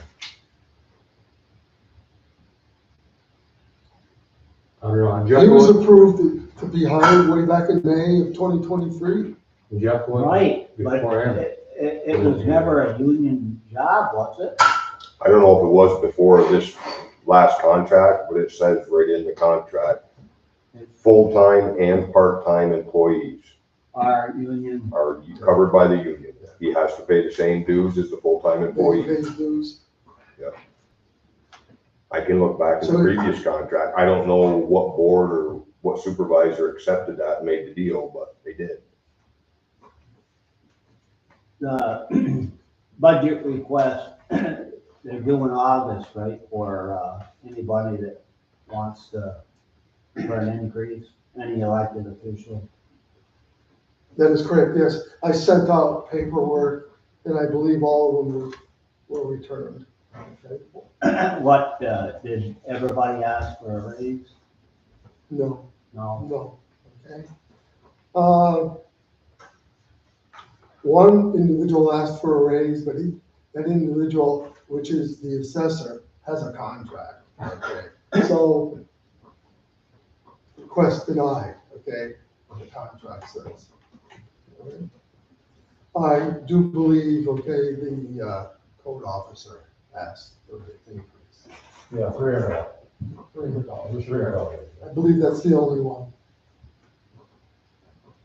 One last, the campsite. In 2017, my last year on the board, I was down at, I went through all the camps and the cabins. And there was 3 that I considered myself that were unlivable, that nobody should be in them.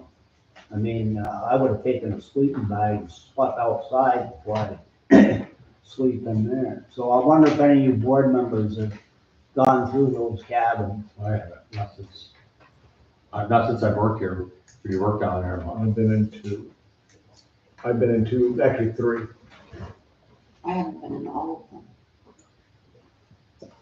Just to reinforce that, okay, the gentleman mentioned, one of the cabins is rarely used to put laundry facilities in there. That's very, in my opinion, that would be shaky for anyone to stay in there or to put a laundromat in there, because that's the oldest cabin. And one last thing, that you're gonna do a profit loss on the campsite. That's what we're gonna have to do, yeah.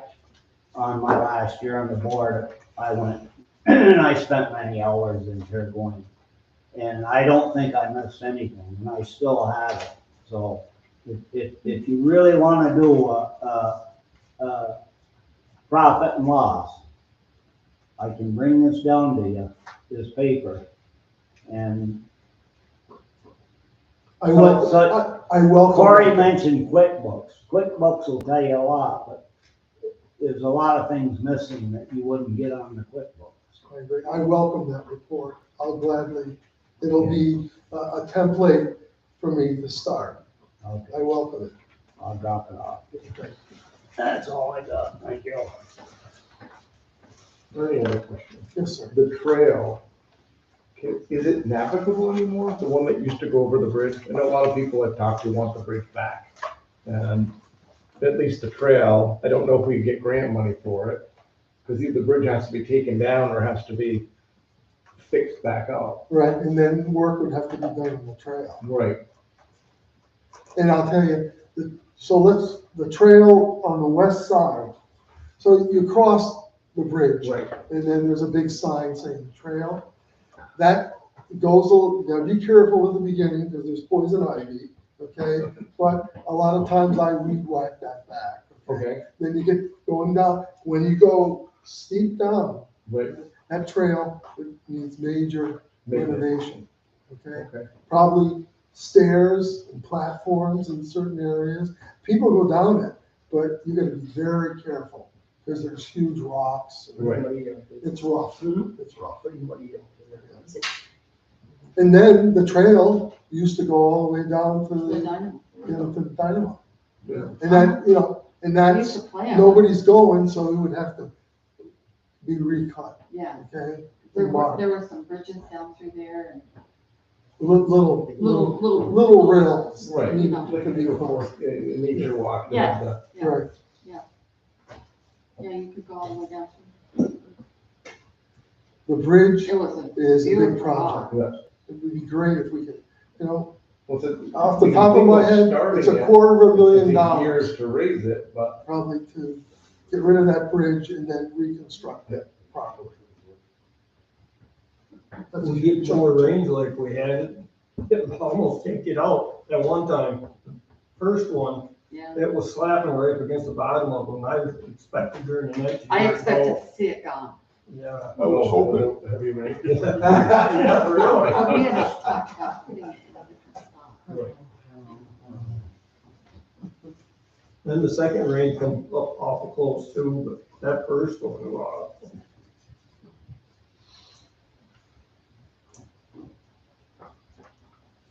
Anybody else?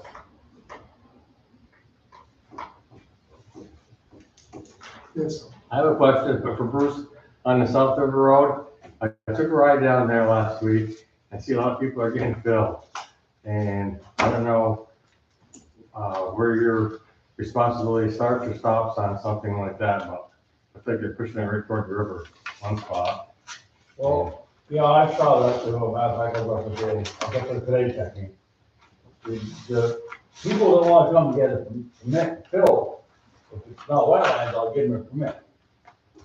But that's not really the issue. The issue is that they're pushing beyond their 50 feet right of way. They're pushing out, I don't know who owns that land. It's state land, private land, I don't know who owns it all, different areas. I've seen that go on, that's kind of out of our hands, that's more of a, if you go wetland, that's APA. So they should be ones that deal with that. I can't go on some private land, tell them we can't go wetlands, you know. If it's on our lots, then we can speak on that. But what I'm seeing mostly is it's beyond our lots. When I got the fill from that work done on Duane Street, I called Barrett's, and they said they would not put fill on any property in the Adirondack Park unless I had a permit. So I drove up to the APA twice, once to get all the information and all the forms that I needed, and then filled them out, and I hand delivered. I called them to verify, they need a lot of stuff. And there was like 4 or 5 pages filled out. And they had the map, and they looked at, you know, where I live, no man's house there. And so I was granted a permit. But they told me that anywhere in Adirondack Park, you can't put any fill anywhere unless you get a permit. That's what they told me. I don't think they're accurate on that. That's what they told me, so I mean, that's why I got mine. if you're wetland, you better have that for it. Well, we just had the same case where they're top of the hill and Brown, you see, but all in his land out there. So we turned event apparently, I guess, I don't know, APA came down and gave him a hassle on it. Because he was either in it or approaching our wetlands, and apparently he had to move some back or stop or whatever he do. He wasn't cited for it, fine for it, they just told him, you gotta do this, you can't go over it, you can't do those things, because of wetland. But I mean, fill, if it's dry land, I don't think they have any control over that, that I know of. I can't, that's under board. That's what they told me. They said any fill that's being brought in from an outside source, especially construction debris, that you had to be permitted. So that's why. Construction debris, they want, if you're bringing lumber, they want to know what's in there. Because you're not dumping in contaminated soil next to the river, I can understand that. Yeah. As far as just plain clean fill on dry ground, I don't believe that I know, I've never heard any rule against it at all. Yeah, but they may consider where dry ground is. It's Well, very particular, you know, maybe wet at some Usually time. cattails, usually swamp and hold water. Yeah. I wouldn't fill it in, I'd be nervous about filling it in that way, because you could get fined. Yeah. Now, I don't, the APA puts up through that, they don't, that seems to be a problem that road anyway, that's been an ongoing problem for years. And I guess it should be addressed, especially if it's on our filling on town land. But anything should be done, but then it should be done for every single individual camp, not That's true. not the guy we don't like here, or the guy with a lot of money over there, or whatever, you gotta take. Everybody. Yeah, it has to be done equally, fairly. Yeah. And you make, you know, so you gotta make one, and you might make 15, or whatever, but what's right is right. And you should be, things should be followed, the rules should be followed. I had no trouble getting the permit because it wasn't wetland. But, Right. I don't know, I'm just going by what the guy Yeah, I don't. in the office up there told me. Yeah, I don't, And, I don't think he's quite accurate on that, because I know people go, I do Hopkinton also, and up in Lake Hazonia. And they're not, as long as you're not affecting wetland or diverting water into the river, into the lake, you know, they're not concerned about what you're filling. You're filling in a little spot, that's fine. They don't think about it, they don't require things for it, so. But if I always tell somebody, you're filling wetlands, I suggest you talk to me around that part, or you're on your own, don't call me. I'm warning you, I'm just giving you a fair warning, you know? So I can't tell you not to water wetlands, because I'm not DEC and I'm not EPA. You know, I don't do, soil conservation work or anything like that. I'm a code officer. Yeah, I understand. So that's on them. I'll suggest them what they should do, but Okay. what they do is, you know, like Roger, Roger sees it all the time. You try to do what you can, but, you know, the town can do a lot more. If they want to all get together and make some rules or take the rules they have and follow them all. Implement them, make sure they're I followed. was just gonna say, all they gotta do is implement the rules they have and Well, that's a lot. A lot of people, if you look at your leases, aren't being followed very well. And lease agreements are signed. I mean, I don't force them much because I can't, because there's so many people violating. I mean, if I got the one, I got everybody. You gotta give, you know, I can spend half summer up there writing them up, probably. I'll figure them all out, but it's a mess up there. what good's it do to write them up if there's no consequences? Well, they're gonna be consequences. Yeah. The board has to set the consequences. According to the lease agreement, you can't fill without, and you can't fill your land or overfill your land, or something down. You can't sublet, lease, or sell a land contract. And you're supposed to follow the proper maintenance code by keeping your junk and that cleaned up. As you know, when you look at the road, it's better than it was, but there's still some there that should have cleaned up. You know, and it's hard to, you know, so what you need is everybody work together, lay down, including the local judge is willing to push the issue and find them if they don't. And then you can make it work. Can't go halfway, you can't just start off and not finish, you know? And now if I write them up and you complain, and then we fall through the other end, well, I'm wasting my time. Right. Yeah.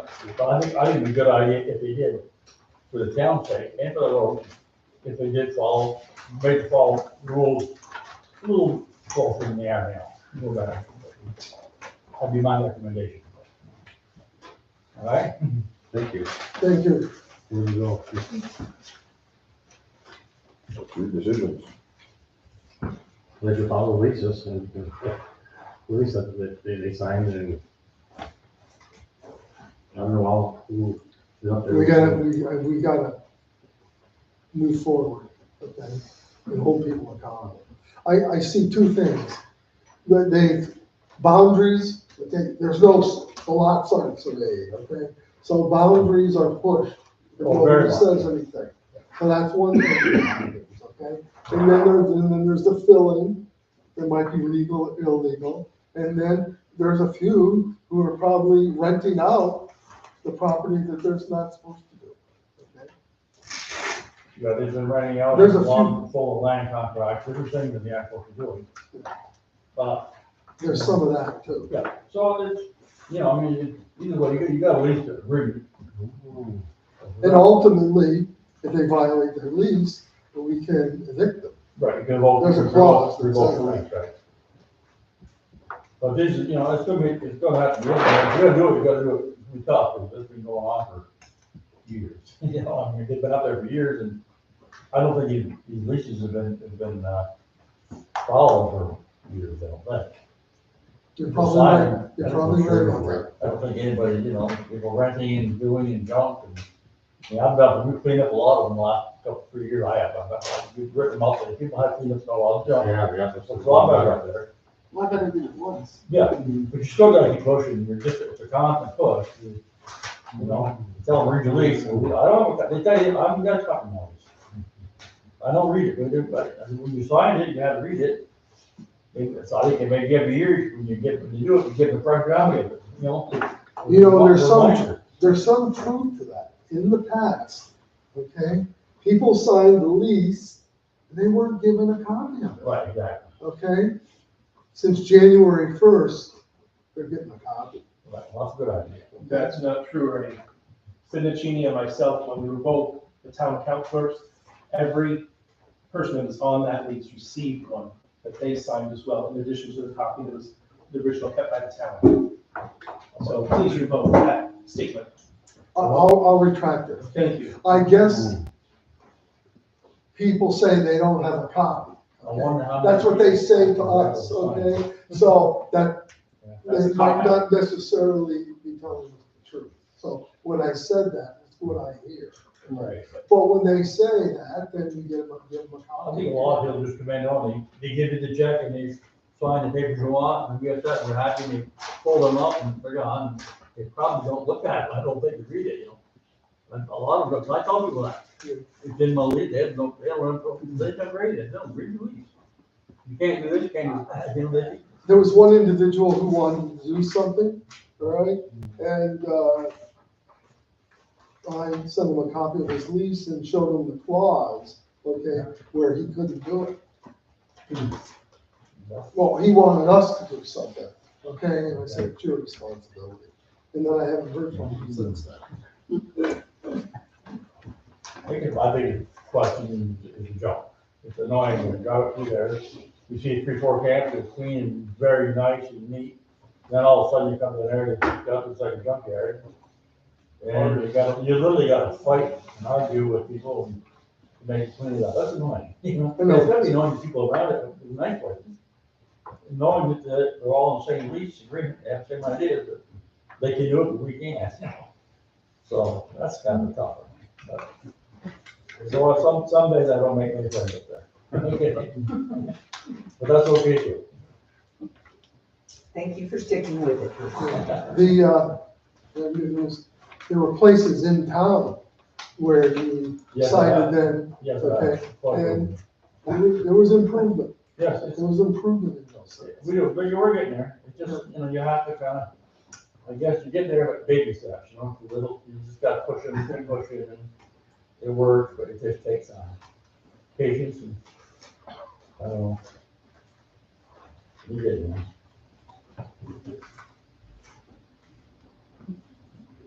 there.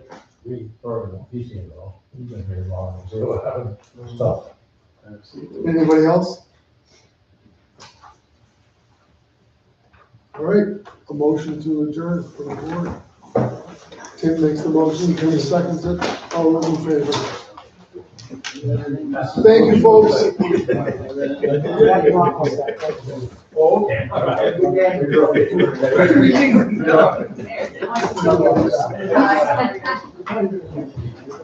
Beaver stuff's really been working by the time. I'm just not from the beginning, but you're seeing this stuff. Lifesaver right there, you know, this. Yes. Again, he sent me pictures like a day after, he's got 3 beavers back in his truck, he goes, I think this one's taken care of.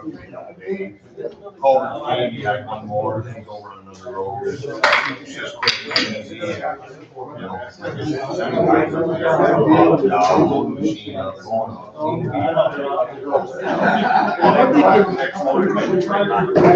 One thing came down. I was like, I have a tree like this, I mean, that's a big tree, but I had a little island on my studio in Saranac. One day it was there, like the tree is gone, and only little, like, it's really tall. It's not even around, but hey. Hey, thanks for the backup. Did you see how we made the meeting change when we spoke? Thank